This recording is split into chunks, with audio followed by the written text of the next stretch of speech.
नमस्कार, स्वागत है आप सभी का छत्तीसगढ़ की खबरों में। मैं आपके साथ निकिता कश्यप। बुलेटिन की शुरुआत करते हैं।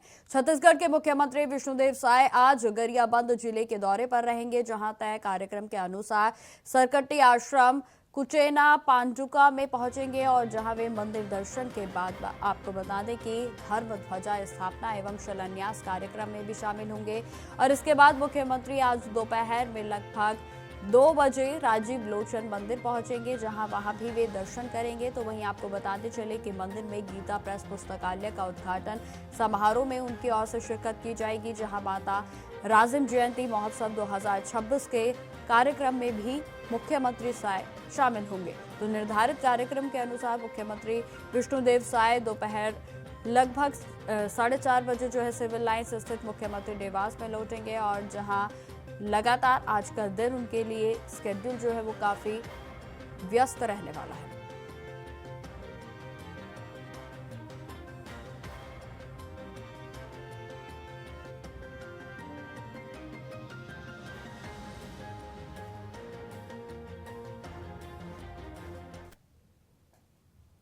खबरों में आगे बढ़ते हैं। मुख्यमंत्री विष्णुदेव साय के नेतृत्व में बिलासपुर को राष्ट्रीय शहरी विकास मानचित्र का प्रमुख स्थान दिलाने की दिशा में एक बड़ा कदम उठाया गया है। आपको बता दें कि मंत्रालय महानदी भवन में हुई उच्च स्तरीय बैठक में बिलासपुर के 10 से 15 वर्षों के विकास का रोड मैप प्रस्तुत किया गया, और जहां मुख्यमंत्री साय ने शहरी विस्तार, आवास, जल आपूर्ति, सीवरेज और ट्रैफिक के साथ साथ नगर नियोजन पर विस्तार से चर्चा की है। जहां बिलासपुर को आर्थिक, शैक्षणिक और स्वास्थ्य हब के रूप में विकसित करने का लक्ष्य रखा गया। तो वहीं केंद्र और राज्य के समन्वय से इंफ्रास्ट्रक्चर, निवेश एवं रोजगार के नए अवसर भी सर्जित होंगे, जहां बिलासपुर में छत्तीसगढ़ का अगला ग्रोथ इंजन बनाने का संकल्प भी दोहराया गया।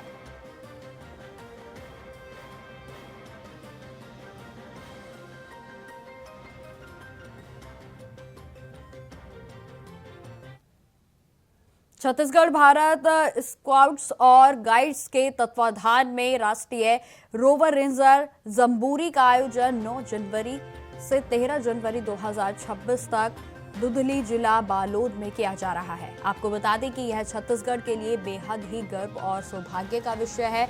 राज्य को पहली बार इस राष्ट्रीय स्तर के आयोजन की मेजबानी मिली है, और जहां जम्बूरी में देश के विभिन्न राज्यों के अलग अलग 12 से 15 हजार रोवर रेंजरों के आगमन की संभावना है। तो वहीं आयोजन में सभी तैयारियों को पूरी कर लिया गया है, और जहां राज्य रोवर रेंजरों का स्वागत करने के लिए पूरी तरह से तैयार है। सोशल मीडिया और कुछ समाचार माध्यमों से यह भ्रामक खबर प्रसारित की जा रही थी कि आयोजन को स्थगित कर दिया गया है, लेकिन ऐसा कुछ भी नहीं है। इस संदर्भ में अब स्पष्ट कर दिया गया है कि यह सूचना पूरी तरह से असत्य और निराधार है, जहां राष्ट्रीय रोवर रेंजर जम्बूरी अपने निर्धारित तिथि और कार्यक्रम के अनुसार ही आयोजित किया जा रहा है।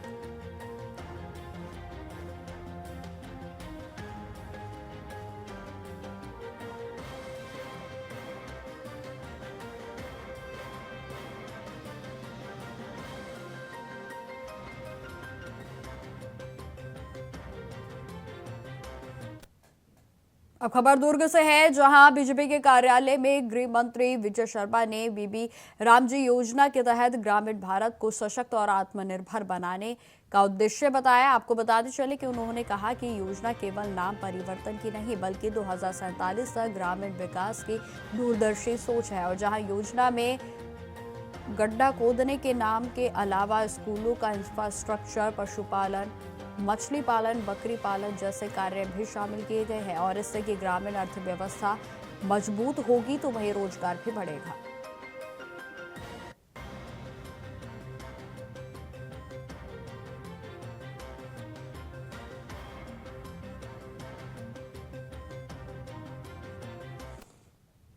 खबरों में आगे बढ़ते हैं। छत्तीसगढ़ में जनगणना 2027 की तैयारियों को लेकर राज्य स्तरीय जनगणना समन्वय समिति की प्रथम बैठक संपन्न हो चुकी है, जिसमें कि आपको बता दें कि सचिव विकासशील की अध्यक्षता में आयोजित की गई थी बैठक, और जहां बैठक में अपर मुख्य सचिव गृह एवं राज्य नोडल अधिकारी मनोज पिंगुआ भी मौजूद रहे। जहां आपको बताते चलें कि बैठक के दौरान जनगणना 2027 की रूपरेखा, प्रारंभिक तैयारियां, डिजिटल रोड मैप और संगठनात्मक ढांचे के ऊपर विस्तार से चर्चा की गई, और जहां निदेशक जनगणना कार्तिकेय गोयल ने इस पर जानकारी दी है कि जनगणना 2027 देश की पहली पूर्ण डिजिटल जनगणना होगी, जिसमें कि मोबाइल ऐप के माध्यम से डेटा का संग्रह और वेबसाइट पोर्टल के माध्यम से मॉनिटरिंग भी की जाएगी। आपको बता दें कि इस बार स्वयं गणना यानी कि सेल्फ इनॉर्मरेशन होगा और जिसमें की सुविधा भी उपलब्ध होगी। तो वहीं आपको जानकारी देते चले कि पहले चरण में 1 अप्रैल से 30 सितंबर 2026 के बीच का जो सूचीकरण है वो किया जाएगा और जबकि फरवरी 2027 में पूरे देश में एक साथ जनसंख्या गणना होगी।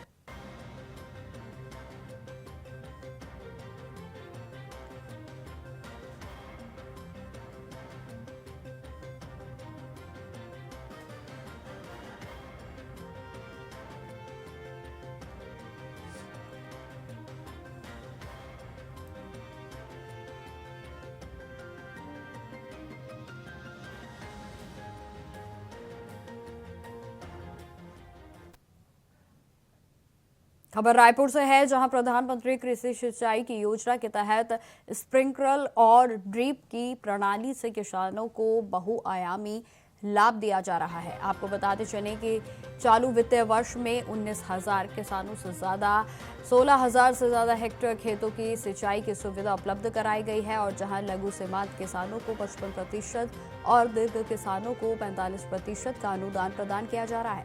आपको यह भी जानकारी देते चलें कि ड्रिप की जो सिंचाई प्रणाली से सब्जी, फल बागानी और नगद जो भी फसलें हैं उनको विशेष लाभ मिल रहा है। तो वहीं स्प्रिंकलर जो प्रणाली है उससे दलहन, तिलहन और अनाज फसलों की उत्पादकता भी बढ़ती है। तकनीकी मार्गदर्शन, प्रशिक्षण और डिजाइन अनुमोदन भी किसानों को मिल रहा है और जहां जल बचत के लिए 30 से 40% तक हुआ है।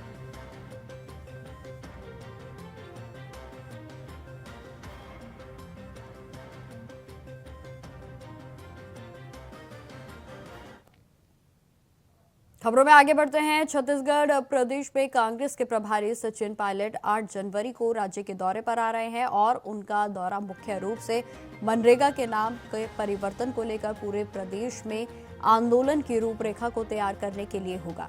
इस अवसर पर सचिन पायलट आपको बताते चलें कि एआईसीसी के निर्देशकों के आधार पर आवश्यक बैठक लेंगे और जहां आंदोलन को प्रभावी बनाने की रणनीति बनाई जाएगी।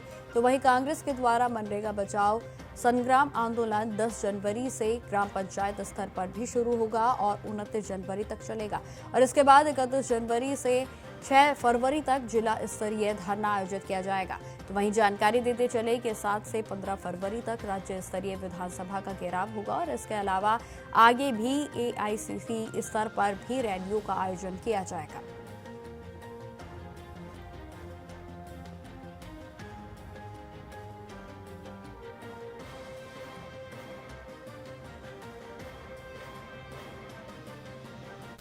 बार बार भाषण देने से नहीं, देखिए मैं कहता हूँ बार बार भाषण देने से नहीं होना चाहिए, ज़मीन पर कार्रवाई होनी चाहिए और लोगों को अंत में इस पूरा जो अब तक का घटनाक्रम रहा हिंसा का, लोगों को ने शहादत दी है, बहुत लोग ने अपनी बलिदान दे चुके हैं, उसका लोगों को जो प्रदेश के लोग हैं उसका लाभ उनको मिले और हिंसा के रास्ते को लोग छोड़ें, हम सभी लोग चाहते हैं। देखिए मैं कहता हूँ बार बार भाषण देने से नहीं होना चाहिए, ज़मीन पर कार्रवाई होनी चाहिए। अब खबर जिला बालोदा बाजार से है, जहां ऑडिटोरियम में जिला कलेक्टर दीपक सोनी, पुलिस अधीक्षक भावना गुप्ता और जिला पंचायत अध्यक्ष आकांक्षा जायसवाल के साथ साथ नगर पालिका अध्यक्ष अशोक जैन और पूर्व विधायक प्रमोद शर्मा ने मुख्य अतिथि में जिले में आयोजित 36वां सड़क सुरक्षा माह 2026 का उद्घाटन किया। आपको बता दें कि कार्यक्रम में अतिथियों ने आम जनों को और स्कूली बच्चों से यातायात नियमों का पालन करने की अपील की और जहां सभी लोगों को सड़क सुरक्षा के प्रति सजग रहने की शपथ दिलाई गई। तो साथ ही जानकारी देते चले कि सड़क दुर्घटना में मदद करने वाले गुड सैमरिटनों को प्रशिक्षित पत्र देकर सम्मानित भी किया गया और जहां जिला बालोदा बाजार, भाटापारा यातायात पुलिस पूरे माह में विभिन्न गतिविधियों के माध्यम से जागरूकता अभियान चलाएगी और इसमें भीड़भाड़ वाले स्थानों पर पैम्पलेट वितरण के साथ साथ लाउड स्पीकर से समझाए, स्कूलों में स्लोगन, चित्रकला एवं निबंध की प्रतियोगिता, तो वहीं भारी वाहन चालकों के लिए नेत्रदान और स्वास्थ्य शिविर के साथ साथ ड्राइविंग लाइसेंस बनाने के लिए भी शिविर शामिल है।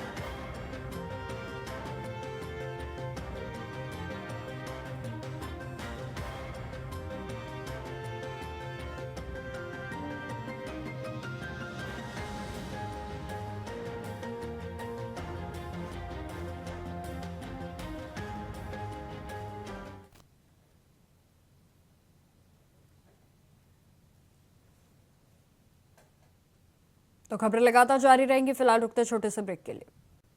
तो ब्रेक के बाद एक बार फिर से स्वागत है आप सभी का। बढ़ते हैं खबरों की ओर। खबर दंतेवाड़ा से है, जहां गडमिरी गांव में शहीद हरीश कौराम की जो है प्रथम पुण्यतिथि पर उनकी प्रतिमा का भव्य अनावरण किया गया, जहां बीजापुर नक्सल विरोधी अभियान में शहीद हुए जवानों को श्रद्धांजलि देने के लिए बड़ी संख्या में जनप्रतिनिधि, पुलिस अधिकारी और ग्रामीण पहुंचे, जहां कार्यक्रम में शहीद हरीश को साहस और उनके बलिदान को याद करते हुए राष्ट्र सेवा का संदेश दिया गया है। तो वहीं आपको जानकारी देते चले कि अतिरिक्त पुलिस अधीक्षक ने इस पर कहा कि शहीदों का जीवन युवाओं के लिए प्रेरणा का स्रोत है, और जहां किरंदुल क्षेत्र में भी शहीद डूमा मरकाम को श्रद्धांजलि अर्पित की गई। तो वहीं आयोजन के जरिए देशभक्ति का संकल्प भी दोहराया गया।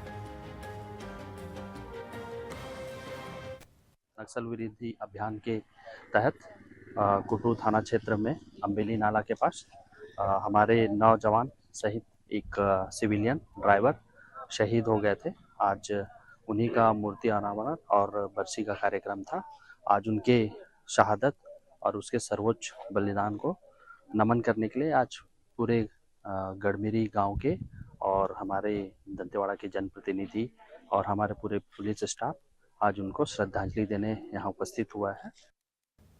खबरों में आगे बढ़ते हैं। अब खबर जिला सुकमा से है, जहां नवीन कैंप गोगुंडा क्षेत्र में सुरक्षा बलों ने भारी मात्रा में नक्सली डंप आर्म्स और विस्फोटक सामग्री को जो है बरामद किया गया। जहां आपको बताते चलिए कि एम्यूनिशन की जो सामग्री है उसको भी बरामद किया गया है, और जहां यह सामग्री नक्सलियों के द्वारा सुरक्षा बलों को नुकसान पहुंचाने की नियत से जंगल पहाड़ी में छुपाकर रखी गई थी। जहां वरिष्ठ अधिकारियों के निर्देशन में चलाए जा रहे नक्सल उन्मूलन अभियान के दौरान जिला पुलिस बल सुकमा की टीम के द्वारा गोगुंडा के आसपास जंगल और पहाड़ियों में पहुंची, और जहां छुपाई गई सामग्री को सुरक्षित जब्त कर लिया गया। तो वहीं आपको यह भी जानकारी दे दें कि इस कार्रवाई से नक्सली संगठन के मंसूबों को विफल कर दिया गया, जहां सभी सुरक्षा बलों ने अभियान पूरा कर सुरक्षित कैंप वापस लौटे हैं, और जहां अधिकारियों ने माओवादियों से अपील की है कि वे हिंसा का मार्ग छोड़कर शांति और विकास की दिशा में सामने आए, और जहां पुनर्वास कार्यक्रम में शामिल होकर नए जीवन की शुरुआत करें। सुकमा जिले में एंटी नक्सल ऑपरेशन लगातार जारी है, और जहां सुरक्षा बल संगठन को भारी नुकसान पहुंच रहा है।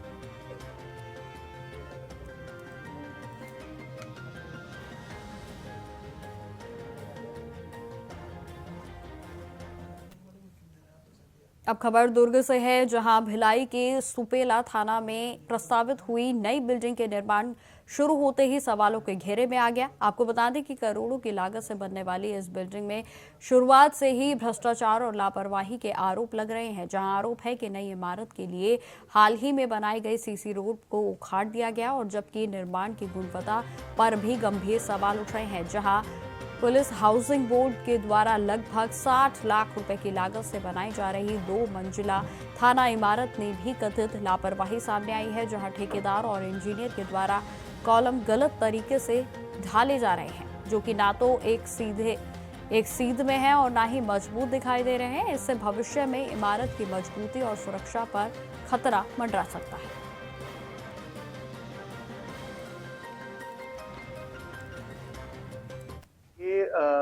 ये टेंडर आया था, ये अप्रॉक्स 61 लाख का टेंडर है, ठीक है, जिसको हमने बिलों पे भरा और ये टेंडर हमको प्राप्त हुआ है। L1 हुआ है, टेंडर प्राप्त हुआ है हमको। PHK डिपार्टमेंट से ये टेंडर कॉल किया गया है। देखिए, सबसे पहले तो सुपेला थाना के सामने जो पीछे वाला जो रोड था काफी गहरा था और उसमें दलदल था, तो PWD द्वारा इसको अभी निर्माण करवाए थे साल भर पहले। तो साल भर पहले इसको निर्माण कराए और बहुत मजबूती से बना हुआ था। चूंकि अभी वर्तमान में यहाँ पे बिल्डिंग बनना है, पुलिस हाउसिंग के माध्यम से यहाँ पे नया थाना का निर्माण होना है।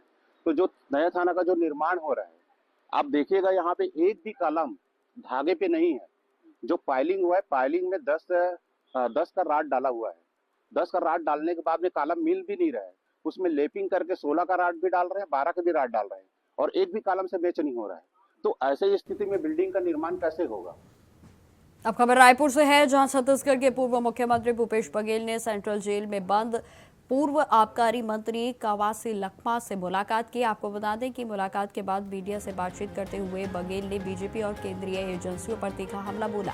उन्होंने कहा कि बेगुनाह कवासी लखमा को ईडी और ईओडब्ल्यू ने 1 साल से जेल में रखा हुआ है, जहां बीजेपी को मगरमच्छ के आंसू बहाना बंद करना चाहिए। तो वहीं बघेल ने यह भी कहा कि बीजेपी गांधी जी को बर्दाश्त नहीं कर सकती और राज्य की बीजेपी सरकार 2 साल से एक ही प्रोजेक्ट स्वीकृत नहीं कर पाई है।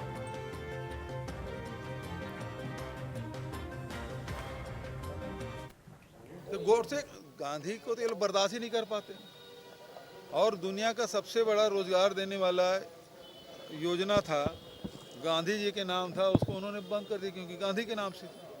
दूसरी बात ये है कि ये आवास बना नहीं पा रहे हैं, ये जल जीवन मिशन का काम पूरा ही नहीं कर पा रहे हैं, विकास के कार्य पूरे ठप हैं, ये धान नहीं खरीद पा रहे हैं, ये अब राशन पूरा नहीं दे पा रहे हैं, सड़े हुए राशन बांट रहे हैं। अब मनरेगा एक ऐसी योजना जिसमें 90% राशि केंद्र सरकार से और 10% राशि राज्य सरकार से, तो उसमें भी 2 साल से ये विष्णुदेव की सरकार है, वो 2 साल से एक भी काम स्वीकृत नहीं किया। खबरों में आगे बढ़ते हैं। खबर रायपुर से है, जहां पुलिस ने ऑपरेशन निश्चय के तहत मेडिकल दवाइयों की आड़ में प्रतिबंधित नशीली टैबलेट सप्लाई करने वाले सिंडिकेट का पर्दाफाश किया है। आपको बताते चले कि 17,808 टैबलेट जब्त की गई हैं और एक गाड़ी के साथ साथ 5 मोबाइलों को भी बरामद किया गया, जहां पुलिस ने मेडिकल स्टोर संचालक और एक मेडिकल रिप्रेजेंटेटिव सहित 5 आरोपियों को गिरफ्तार किया है। जानकारी देते चले कि कार्रवाई पुरानी बस्ती, टिकरापारा, खमतराई और धरसेवा थाना क्षेत्र में हुई है, जहां जांच में खुलासा हुआ है कि टैबलेट के जबलपुर से कोरियर और बस से रायपुर को ले जाया जा रहा था। जहां आपको बता दें कि सभी मेडिकल स्टोर सील कर दिए जाएंगे, तो वहीं लाइसेंस भी निरस्त किए जाएंगे।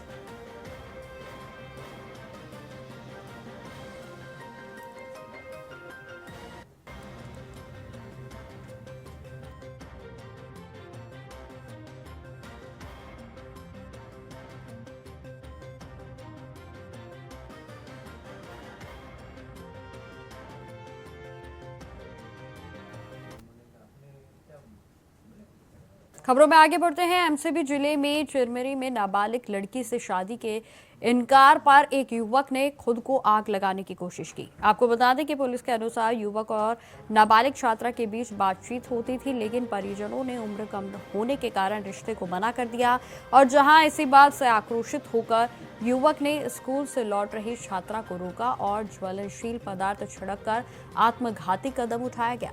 और जहां घटना के बाद युवक को गंभीर हालत में अस्पताल में भर्ती कराया गया है, तो वहीं पुलिस ने बीएनएस की धारा 109 के तहत मामले को दर्ज करते हुए जांच को शुरू कर दिया।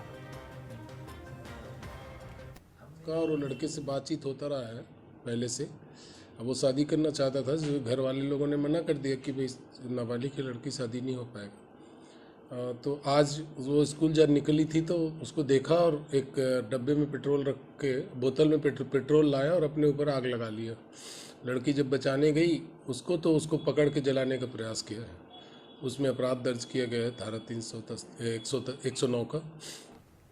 अब खबर सुकमा से है, जहां पूना मारगेम अभियान के तहत माओवादी नेटवर्क को बड़ा झटका लगा है। बता दें कि इस अभियान से प्रभावित होकर 7 महिलाएं सहित 26 हार्डकोर माओवादी कैंडरों को एक साथ उन्होंने आत्मसमर्पण किया है, जहां आत्मसमर्पित माओवादियों पर कुल 64 लाख रुपए का इनाम घोषित था। तो वहीं सुरक्षा बलों के लगातार दबाव और प्रभावी रणनीति से माओवादी संगठन कमजोर पड़ते हुए नजर आ रहे हैं, जहां प्रशासन ने आत्मसमर्पण करने पर कैंडरों के पुनर्वास और मुख्य धारा से जोड़ने की प्रक्रिया शुरू कर दी है। तो वहीं यह आत्मसमर्पण अभियान क्षेत्र में शांति विकास की दिशा में एक बड़ा कदम माना जा रहा है। पुलिस और सीआरपीएफ द्वारा जो लगातार नक्सल अभियान चलाए जा रहे हैं, उसके अलावा जिले में जो कैंप खोले गए हैं उससे प्रभावित होकर आज 26 नक्सलियों ने आत्मसमर्पण किया है। इन 26 नक्सलियों में 7 महिला नक्सलियों का भी समावेश है। इन 26 नक्सलियों पे 64 लाख का इनाम घोषित किया गया है। जो नक्सली आत्मसमर्पित किए हैं उसमें पीएलजीए बटालियन नंबर 1, उसके अलावा प्लाटून नंबर 4 कमांडर दक्षिण बस्तर डिवीजन, उसके अलावा कंपनी नंबर 3, कंपनी नंबर 7 जो नक्सलियों की विविध संगठन है उन संगठनों की ये नक्सली है। इस मौके पे मैं सभी नक्सलियों से ये अपील करना चाहता हूं कि जल्द से जल्द आत्मसमर्पण करके छत्तीसगढ़ शासन की जो पुनर्वासित नीति है उसका लाभ उठाएं। तो फिलहाल मेरे साथ इस बुलेटिन में इतना ही। देश दुनिया की तमाम खबरों की जानकारी के लिए बने रहे हमारे साथ। नमस्कार।